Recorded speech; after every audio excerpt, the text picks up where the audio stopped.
La Revolución Rusa, la Constitución alemana, en la década en el siglo XX, comenzaron a surgir al principio los derechos de segunda generación, que ya no tienen que ver con que les prohibiera al Estado intervenir en la vida privada de las personas, sino que eran exigencias, conductas activas que debía realizar el Estado, que son los que se llaman los derechos de segunda generación. Nuestra Constitución lo recepta.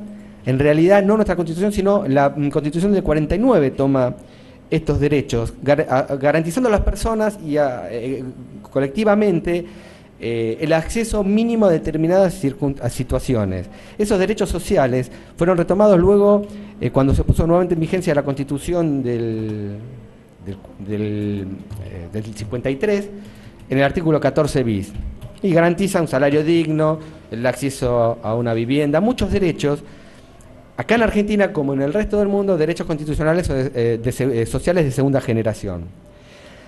Entonces, nuestra Constitución garantiza un salario digno. Y es lo que advierto que se estaba reclamando, un salario digno.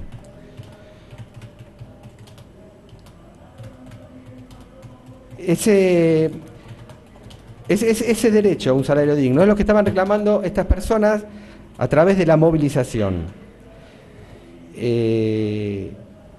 Entonces, no puedo dejar de tener en cuenta que, además de peticionar a las autoridades, estaban ejerciendo también un derecho reconocido constitucionalmente, y el Estado tiene obligación de garantizar ese derecho, que materialmente muchas veces es imposible. También tenemos que tener un criterio de realidad. Muchas veces el Estado no puede contar con atender a todas las necesidades, o si se quiere desde otra perspectiva, se realizan elecciones políticas donde se prefiere atender a unas necesidades por sobre otras. Pero eso no puede quitar el derecho al salario digno que tienen las personas que trabajan. Y tampoco podemos negar entonces el derecho a la protesta social en caso de no hallarse satisfecho ese derecho al salario digno. Entonces, cuando hablo de la culpabilidad, tengo que tener en cuenta estas circunstancias. Es el conflicto que es social, que se ve claramente, que no se trata de un robo a un banco, sino que estamos hablando ya de un hecho que se está anunciando. Y acá, entonces, yo lo que ya he dejado asentado en varias resoluciones de pedidos de sobrecimientos, inclusive en otros juicios, es que en este caso, entonces, lo que yo voy a evaluar para ver si hay un estado de necesidad exculpante concretamente, que es lo que me parece que hay en este caso, es lo siguiente. Yo lo que evalúo es, primero, el tiempo de duración del corte, la cantidad de gente que lo realizó. No fue un hecho individual de una persona, sino cuántas fueron las personas que estaban damnificadas. ¿Por qué tiene importancia el número? Porque nos encontramos frente a un número de personas afectadas que no es toda la sociedad, porque cuando se habla de que este delito afecta a la sociedad es una cosa abstracta. Digamos, afecta concretamente a un número de personas que en ese momento tenían que circular por el lugar, pero también está afectando este conflicto a numerosas personas que están reclamando. Entonces tenemos una igualdad, si se quiere, hasta de afectados. No coincide, y en esto tengo que ser sincero, pero es un tema que no es jurídico, pero no coincido con la metodología, pero eso no es un punto que yo tenga que tratar. Creo que no es bueno desde el punto de vista ni siquiera estratégico. Pero eso ya excede mi opinión, digamos, es un tema personal. Pero lo cierto es que hay un grupo de personas afectadas directamente y otro grupo de personas que las afecta porque está afectado y no encuentra otro camino que no sea el reclamo. ¿Y por qué digo que no encuentra otro camino? Porque una de las cosas que analizo también es si hubo un reclamo previo. ¿Por qué? Porque el derecho de protesta social yo lo considero así siempre y cuando es un reclamo no institucional. El reclamo que es reconocido es el institucional, pero tengo que analizar si hubo reclamos previos, o sea, si hubo reclamos previos institucionales y no hubo una resolución de un conflicto. Es evidente que no alcanza con eso, con lo cual el reclamo no institucional, el reclamo de hecho, como en este caso, alcanza a ser protegido por la Constitución Nacional, alcanza la misma protección. Entonces, acá analizo en este caso que hubo reclamos previos, numerosos pedidos de entrevista. Sin ir más lejos, yo agarro el diario que está incorporado por lectura y dice, el secretario general, este es el diario Río Negro del 18 de mayo del 2010. El secretario general del sindicato, Marcelo Guagliardo, reclamó una nueva negociación al gobierno y sostuvo que el conflicto se resuelve con más democracia. O sea, acá no es algo que estamos hablando entre gallos y medias noches, de que es algo que el diario se está pidiendo, o el grupo que está realizando esta medida, una posibilidad de diálogo. O sea, esto demuestra que hubo un agotamiento de la vía institucional y hubo una necesidad de un reclamo no institucional, que podemos compartirlo o no. Yo en particular no lo reclamo, no lo comparto, perdón, pero me parece que este reclamo es válido y está amparado por un derecho constitucional. Tiene que ser considerado un derecho constitucional. En consecuencia, yo lo que noto acá es que hay dos tipos de derechos que están en pugna, dos tipos de derechos, y acá sí por ello me aparto de la doctrina mayoritaria y tengo una postura muy reducida o muy aislada, pero para mí existen dos intereses contrapuestos en juego de la misma jerarquía constitucional: el reclamo de una parte de la sociedad a transitar libremente y un reclamo de otra parte de la sociedad a tener acceso a un salario digno garantizado por la Constitución, haciendo un reclamo no institucional, pero luego de haber adoptado la vía institucional. Con lo cual, se ha cometido un daño. Entiendo que tanto Guagliardo como Hood han cometido un daño a la gente que quería circular para evitar un daño igual, que es la necesidad de recomposición salarial y de ser escuchados. Entonces esto claramente es lo que yo y la doctrina llama un estado de necesidad exculpante.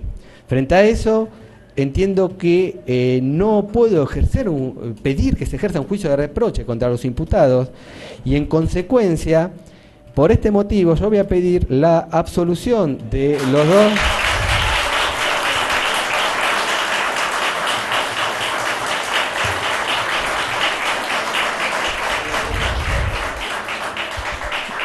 Voy a pedir la absolución de las dos personas imputadas, sin perjuicio de ello de los reclamos, tanto desde el punto de vista administrativo, si pudo haber habido una falta administrativa, o económico, pecuniaria, si alguien puede acreditar, que de hecho no pudimos acreditar el daño producido acá, material o económico, porque no pudimos incorporar por lectura algunas declaraciones, pero pueden tener su acogida favorable dentro de lo que es la justicia civil.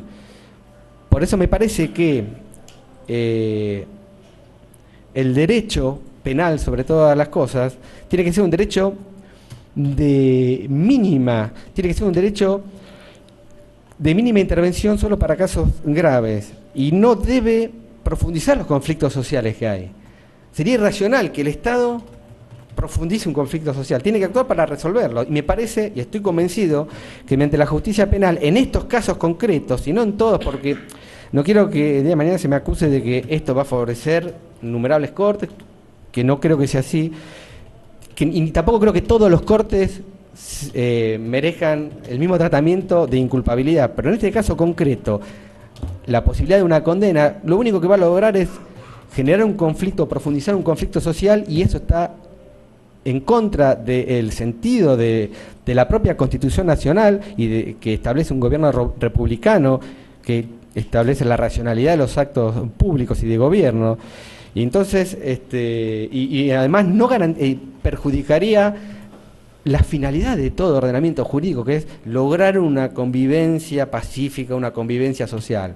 Entonces, por todos estos motivos es que solicito nuevamente, lo reitero, la absolución de las personas imputadas, sin perjuicio de los reclamos económicos que pueda hacer quien alegue el daño material que puede haber sufrido por esta conducta. Es todo, señor juez. Sí, la defensa adhiere al pedido absolutorio de la Fiscalía, hace propios los argumentos jurídicos de la Fiscalía por la exculpabilidad, y también hacemos propios los argumentos de las circunstancias de hecho y los argumentos de política sindical vertidos por los señores Hood y Guagliardo. Nada más. Bueno, esta es la última oportunidad que tienen para hacer alguna manifestación a los señores Guagliardo y Hood. No, brevemente, yo creo que lo que ha planteado el fiscal es correcto, ¿no? Creo que es necesario estas señales porque hay que generar alguna condición a través de la cual no se pueda utilizar como recurso la judicialización de la protesta social. Creo que los argumentos que ha vertido incluso a uno lo enriquecen desde el punto de vista de conocer algunas cuestiones más puntuales de la legislación vigente, pero digo, creo que es importante que el Estado tome en cuenta, quien tiene el poder de gobernar, tome en cuenta de que tiene la responsabilidad de generar condiciones a través de las cuales se garanticen los derechos que muchas veces se niegan y que son motivo de la protesta social. Nadie quiere estar en una movilización.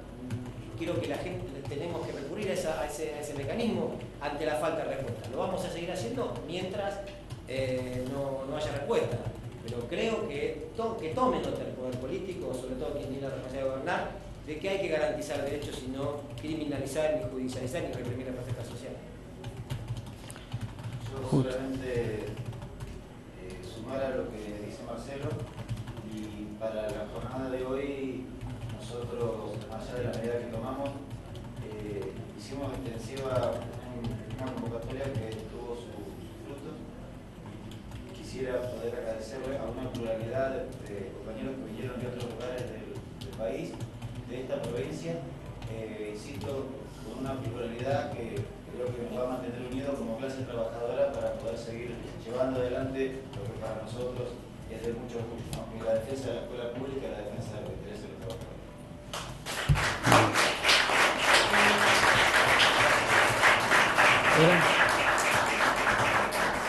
Bueno, damos por concluido el debate y en el término de ley vamos a dictar la sentencia, así que yo los convoco para el día miércoles a las 13 horas a la sede del periodistas neuquinos, a la sede del Juzgado Federal número 1 para dar lectura de la sentencia. ¿26? El miércoles, el día miércoles. ¿Puede ser un día antes o después, por favor? Nosotros tenemos un juicio más amargo el 26. El día martes. Bueno. Fiscal. No hay inconveniente, su señoría. Bueno, para el día martes. ¿A qué hora? 13 horas. Gracias.